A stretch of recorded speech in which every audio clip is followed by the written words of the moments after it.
औज़ुबिल्लाहिमिनश्शैतानिर्रजीम बिस्मिल्लाहिर्रहमानिर्रहीम। वीवर्स, यासर अरफात एक नई वीडियो के साथ आपकी खिदमत में हाजिर है। आज का मेरा वीडियो स्पर्म मर्दाना स्पर्म को गाढ़ा करने के हवाले से है, यानी मर्दाना मादा मनूनिया को किस तरह गाढ़ा किया जाता है। आज का ये वीडियो उन शादीशुदा अफराद के लिए है जो अमूमन मनी का पतला होने की शिकायत करते हैं। तो ये वीडियो देखने के बाद इंशाल्लाह उनके मसाइल का फौरी तौर पर अज़ाला होगा। व्यूवर, जैसे कि आप जानते हैं कि मैं हमेशा वो नुस्खे बताता हूँ जो मेरे आज़मूदा होते हैं। तो आज मैं एक नई वीडियो के साथ वो आज़मूदा नुस्खे आपको बताने लगा हूँ, जिसके इस्तेमाल से इंशाल्लाह आप मुझे अपने दुआओं में हमेशा के लिए याद रखेंगे और अपने इस चैनल को भी साथ साथ लाइक करते रहेंगे। व्यूवर्स, नुस्खा बहुत ही आसान है। इस नुस्खे में सिर्फ़ और सिर्फ दो चीज़ें इस्तेमाल होती हैं। सबसे पहला जो है अज्जा है वो है कद्दू के बीज।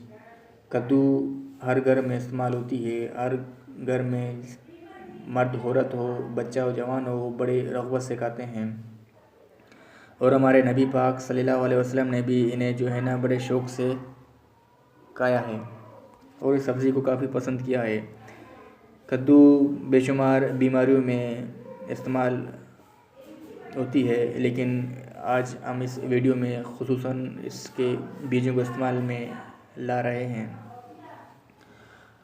व्यूवर्स, आपने 20 ग्राम कद्दू के बीज लेने हैं जो स्क्रीन पर आपको दिखाई देगा। ये है कद्दू के बीज जो आपको दिखाई दे रहा है। ये आपने बारीक पीस लेना है, 20 ग्राम पाउडर बनाना है। और दूसरी चीज़ जो है बहुत ही आसान है और बहुत ही ज़बरदस्त चीज़ है, वो है सौंफ। ये स्क्रीन पर आपको दिखाई दे रहा है। ये भी पंसारी की दुकान में बआसानी दस्तयाब है। व्यूवर्स, इन दोनों को आपने मिलाकर 20-20 ग्राम लेकर मिलाकर पाउडर बनाना है। पाउडर बनाने के बाद आपने जो है 1 चम्मच आपने सुबह नाश्ते से 1 घंटे बाद और शाम को भी आपने इस तरह 1 चमचा पानी के साथ इस्तेमाल करना है। और तकरीबन आपने 6 दिन तक इस सिलसिले को बढ़ाना है। 6 दिन तक आपने किसी किस्म का भी सोबत नहीं रखना, बिस्तरी नहीं करना। इंशाल्लाह आप बहुत ही फ़ायदा हासिल कर सकेंगे। आपने गर्म चीज़ का इस्तेमाल बिल्कुल नहीं करना। जो बादी चीज़ें हैं उनसे परहेज़ रखना है। तो व्यूवर, ये वो आज़मूदा नुस्खा था जो मैंने फ़ी सबीलिल्लाह आप व्यूवर के सामने रखा। उम्मीद करता हूँ कि आपको मेरी वीडियो पसंद आई होगी। अगर मेरी इस वीडियो को आपने पसंद कर लिया है तो साथ में लाइक भी करें और सब्सक्राइब करना भी ना भूलिए।